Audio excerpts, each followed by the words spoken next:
All right, so we'll start off with introductions again, just like always. So I'm Asleys. I use she, they pronouns. I'm Tori. I use she, her pronouns. My name is Siri. I also use she, they pronouns. I'm Sophia. I use she, her pronouns. So the whole point of the prompt for today is just camp. Let's be camp. Yeah. We're love all camp. camp. We are. Okay. So first of all, I have to put it out there. I feel like I don't really have an eye for camp. Mm. So I'm gonna put an example in the like a question-ish way so that you guys can answer if it's camp or not. Just in the movie, the scene when everyone is when the what's that her Mr. Weeby is playing and the other guy the guy that saw everything, he's like going around and say in a very serious kind of way, there is a Donkey Kong kill screen coming up. There's a Donkey Kong kill screen coming up if you guys want to watch it. I don't know if the behavior, Oh, that's the camp. whole screen, like Camp as hell. Totally. can be say as camp. Totally. He was literally Absolutely like, camp. literally going around gathering every person he can find. Like, if there's a person there, you're gonna participate in my form of camp. Just so, because he's making such a huge big deal out of it, as if a very important person is gonna show up or something remarkable, some new invention has been created, and he wants to show people. Like, it's not that deep, man. No, he absolutely that act of him walking up to people and saying, as you said, in like a very serious tone, like, hey, there's gonna be a Donkey Kong kill screen coming up. That's so camp. Because he's taking himself way too seriously. Like, there's no ounce of being ashamed. I think it's just full wholeheartedly, this man is so excited for this Donkey Kong kill screen that watching it, I'm like, oh, it's so camp. Yeah, and I can feel that that's a very like unintentional, just natural camp thing going on over there. Because for me, I'm looking at this, and the only thing so going on in my head is like, what is the big deal? I think that it was something that I was talking about with my roommate the other day, because we were talking about camp, is one of the problems that I think people run into with camp is how close is it to like just being cringy, just full on, like, where do you draw the line between cringe and camp? Because that entire movie was cringeworthy, but at the same time I was just like, that's so camp, that's so insane. But the fact that they don't look at themselves in the mirror at any point and go, or like the arcade game turns off and they have to sit and see their reflection and they're not like weirded out or any sense of like self-consciousness, it's just so it's cringy. I think It's camp really, can like- be cringy. I'm Camp in sorry, and go. of itself. I feel like I feel like there's a line between cringe and camp, because I feel like things can be cringy without being camp, and things can be camp without being cringy. Especially I think when like bad taste is done right, or like camp is done right, it's not cringy, it's just so camp. But that's also my own experience with it. I feel like it's all about, or at least a very large part of it is the intention behind everything. Like you could tell in just every line that was spoken by Billy, but I'll find something more specific. What is going on? Where did I go? Okay. Yeah. Okay, so yeah, I feel like Um, that gave me thinking, because camp, I apparently just in the article, is supposed to be, I don't know how to paraphrase this, like a bad taste of things that we a lot of people like for some reason like it. Mhm. But for everyone, there is a level of like, what do you view as bad taste? How can we agree that this is camp? Mhm. I think it comes. And Oh, sorry. Continue. no, Sorry. no, please. No, I'm gonna wait till the end. Continue. Okay. I'm just thinking like, if obviously I between me and some very amazing designer, he probably will think something is camp, but I will genuinely think this is beautiful. Which makes me feel kind of bad because I know that that kind of makes tells you like you have a bad taste, maybe. I think that like that goes into like what we talked about with like kitsch and whatever, and things that are kitschy versus being camp, because I think that specifically with the idea of like you finding something beautiful and a designer thinking that it's camp, it's different because of the designer probably has this privilege and ability to view a bunch of different works of art that one person can't. And so when you view that art, you're like, whoa, that's so cool. Like, but it might just be kitschy. And I think that superiority is just one of the main factors in terms of identifying and understanding what camp is. Like, Yeah. I agree with you. Again, I don't really have an eye for camp. I feel like I think it can really be hard to kind of know what exactly your eye of camp is, because everyone's, I feel like, is different. Like for me, a big part of it, I guess what I was trying to say with the intention is when people are trying to do something really dramatic or serious, like when you were saying the guy was walking around and like there's gonna be a Donkey Kong, like the straightest face, he is so serious, but we watch that and we cannot take it seriously. We can't. I was talking about it with a friend afterwards, and what I described it as is it felt like a better version of The Office. Like the intense cringiness that I felt of watching this guy walk around to everyone with such intense seriousness, but more so right after that, where it's the frame, like the cut of him just watching over his shoulder and being like, you got to be prepared for all kind of competition. Like they might be playing mind games on you while they look over your shoulder. Like it's just part of being the champion. I was losing my mind because it felt like it was something that was taken out of a sitcom. Like it felt like the entire documentary had to be fake or some kind of form of satire, because that moment I was like, how are you being serious? How can you stay thinking like viewing this as a life or death scenario? It's Donkey Kong.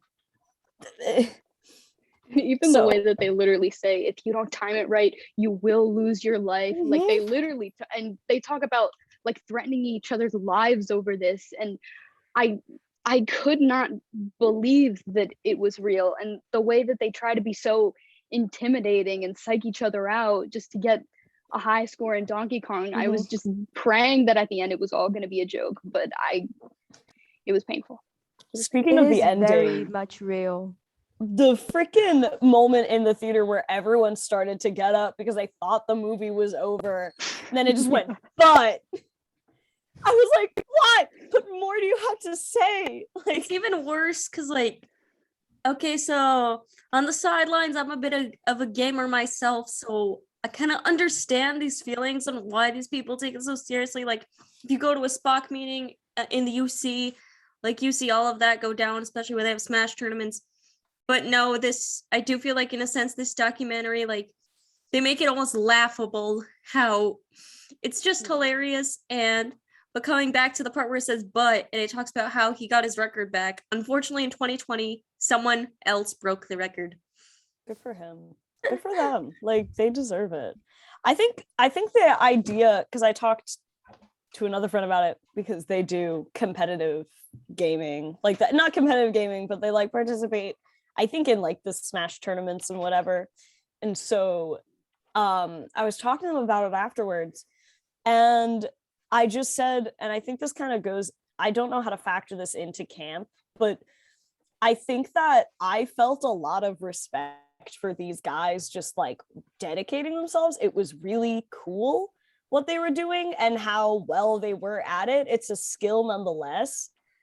And so I was trying to figure out if there can be a level of like serious appreciation with camp, or is it all just kind of like laughable?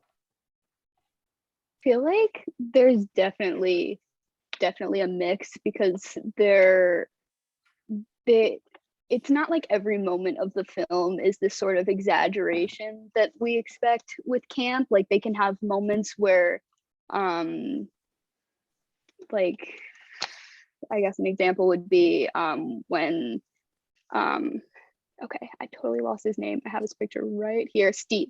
When Steve is like trying to break the world record, right, for the world record book, and they have this, like, I think it was the Eye of the Tiger or something, like this very intense like battle song or whatever going as he's like trying to beat the high score. I just could not take it seriously, and it was so over the top, exaggerated. But then he also has moments where he's just with his kids, and or when he's just dedicating himself to he just wants justice for, you know, Billy like trying to hijack the whole system of the high scores. And he can have moments where he's just a guy caring about like what's right, and then moments where nothing makes sense. Yeah, the whole film, I felt like I blinked and then suddenly like the entire trajectory changed. It's evident inside of the notes I took, because I think there's a moment where I put like a really serious note, and then one of the things that I thought was so camp that felt just like them trying to add an element of seriousness, I put it down. I don't remember when it happens, but one of the guys who's being interviewed, in the middle of his interview, like takes out a cigarette and like lights it in the interview, and then it cuts to the end. And I wrote that down. I was like, did he just light a cigarette in this? I lost my mind because I couldn't tell if that was intentional or not. And that's what this whole movie felt like, is I was like, is this camp? Because everything feels so intentional. This has to be fake. Yeah, everything feels so scripted in some kind of way, even though it's a documentary, and you kind of like just feel like this is a documentary but scripted, because everything have some kind of exaggerations to it. They couldn't they will never be, I feel like they would never really do such thing if it's not acting, but they are. Like how you mentioned the referee, right? Yeah. Oh yes, the referee. The entire thing, that he's attire, first of all, when he's like appear in the public as the judge or the coach. Isn't that he's wearing like black white strap? That is like he's coach wearing thing, like a referee. Yeah, he's wearing like a referee's costume. And I was like, every time he will show up wearing this and then honor people, I'm like, oh my god.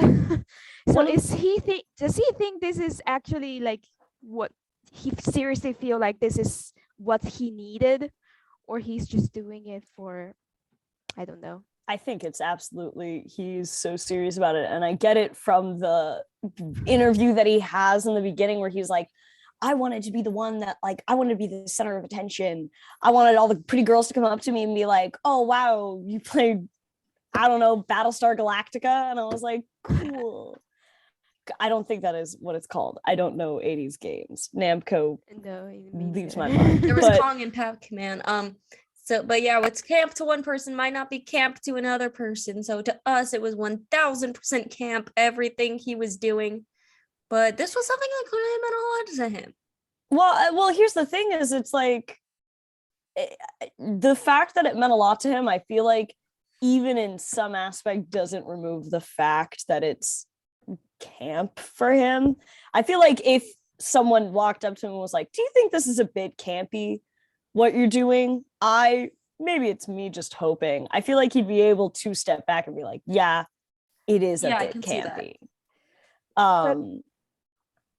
One of the For, sorry, keep going. Sorry. I was just gonna say that one of the moments that felt really scripted was when it was at the end after Chris or Steve or generic white guy like won the high score, and Billy was just sitting on the couch like this and answered his flip phone and went like, "World Championship Incorporated, how can I help you?" I was like, that has to be fake. That has to be fake. That was fake because the fact that he was getting the call, they were like already recording. Like, I'm just like 1000%. And he was like, huh. And so does that make this movie camp? Like at points like those, if it was intentional, we don't know. But if these lines were scripted, some of them were scripted, some of it was intentional, does that make it camp? Some documentaries do have scripts for like certain parts. I know because like I used to study this in like a weird class, but so basically like they might have like a line if there's something that they really want to get the point on, they might give you like one or two scripted lines. But I do think that if you're getting a documentary, you're trying to get a clear cut true story, it is pretty campy to have scripted lines in there.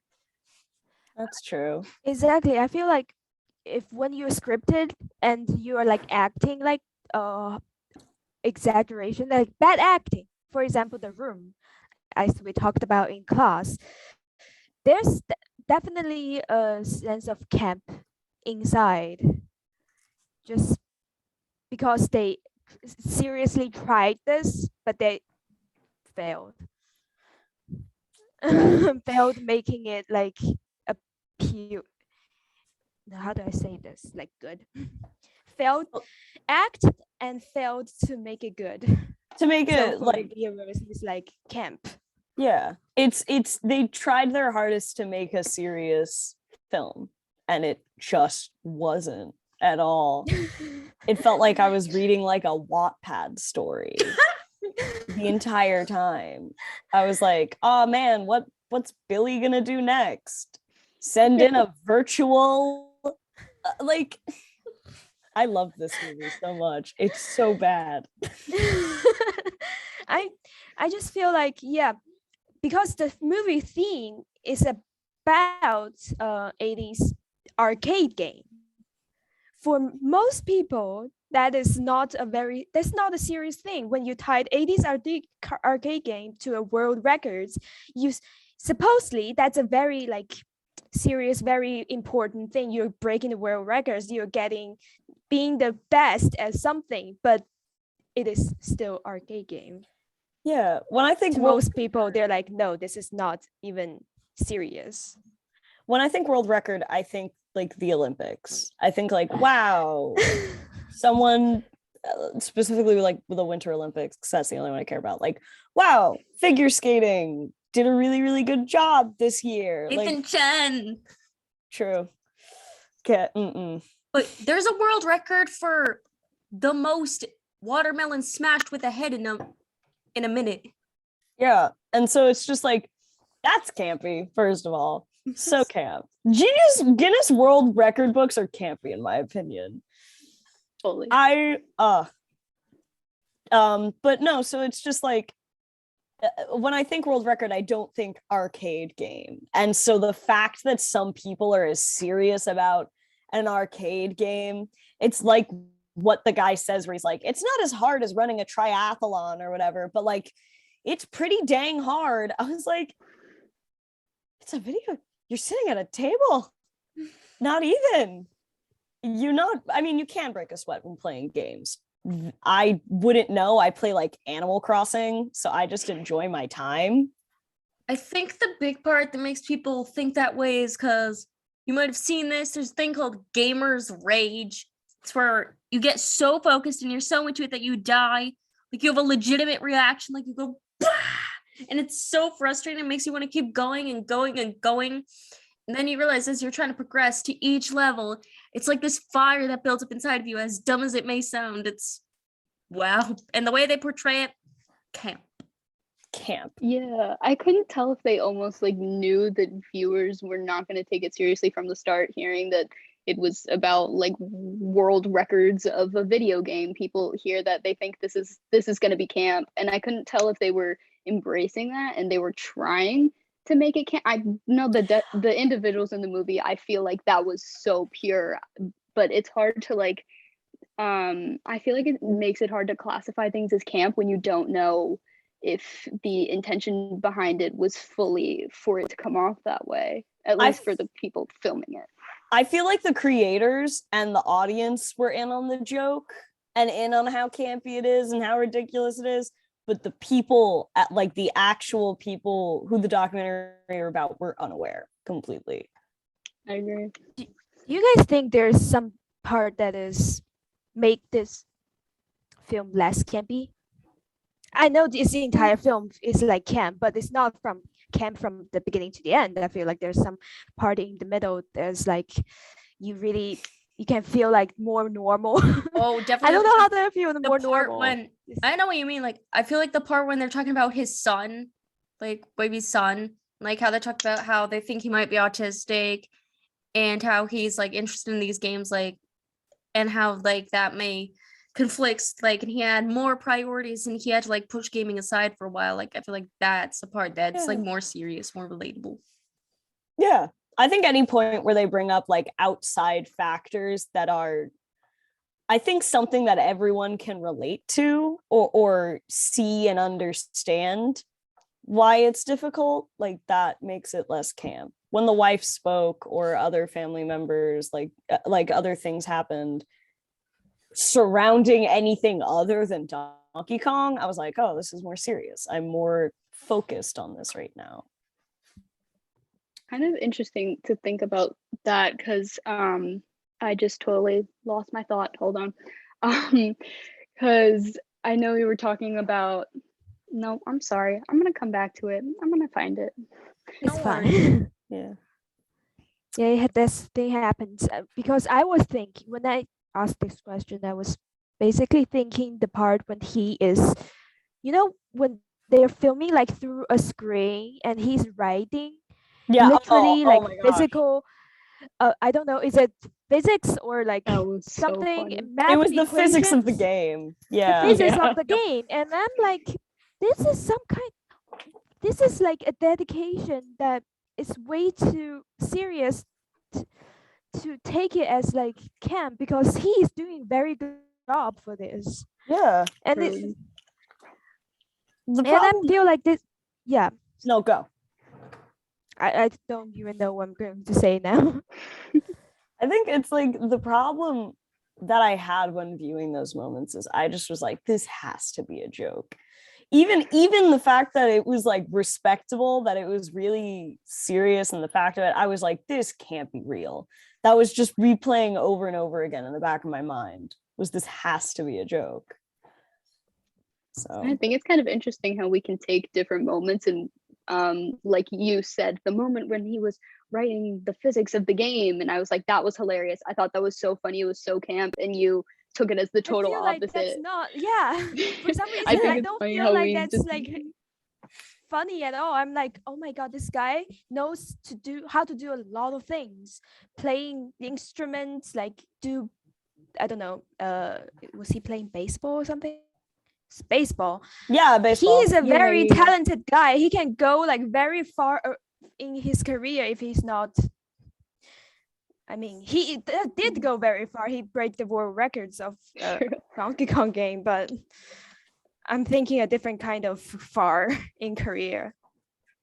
I think I'm trying to think of moments that I didn't think were that campy, and there really was none. Like lots of it was camp. I think the thing that I was trying to think of was, sorry, I'm just checking time because we're getting close to 30 minutes, but I think the one of the most camp moments for me was the training of a grandmother to be a Donkey Kong expert, specifically at the end where they do a shot of her walking into a bingo hall. I was like, I think I transcended experience there. Like it was another moment where I was thinking like, this has to be a joke. There's no way this is serious or someone's viewing this as serious. I can't.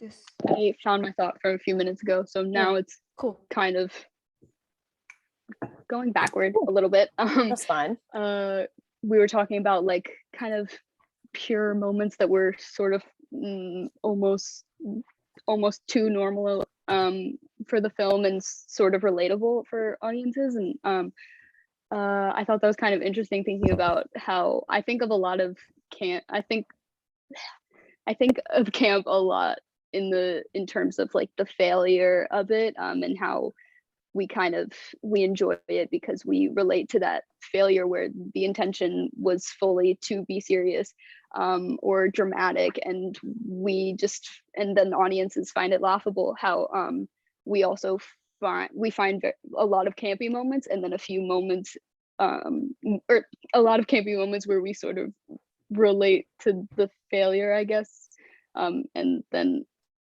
the rest of the moments are just sort of relatable in a very normal sense.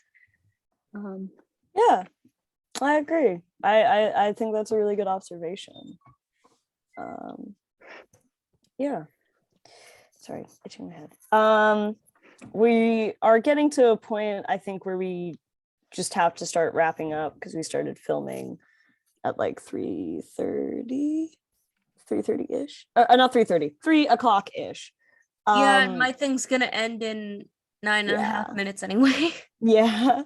So I think the main things that we needed just to talk about was camp within the film and assertions from the film of what makes it camp. And I think we reached that point. I think there is an abundance of things to discuss with this movie. Oh my God. Far too many. Far too many.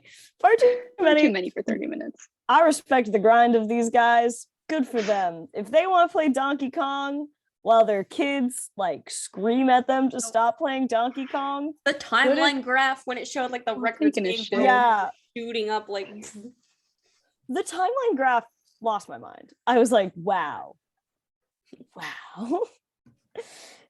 It read, I want to make a Pinterest board that just says like Y2K core, and it's just the King of Kong documentary. Y2K core right there.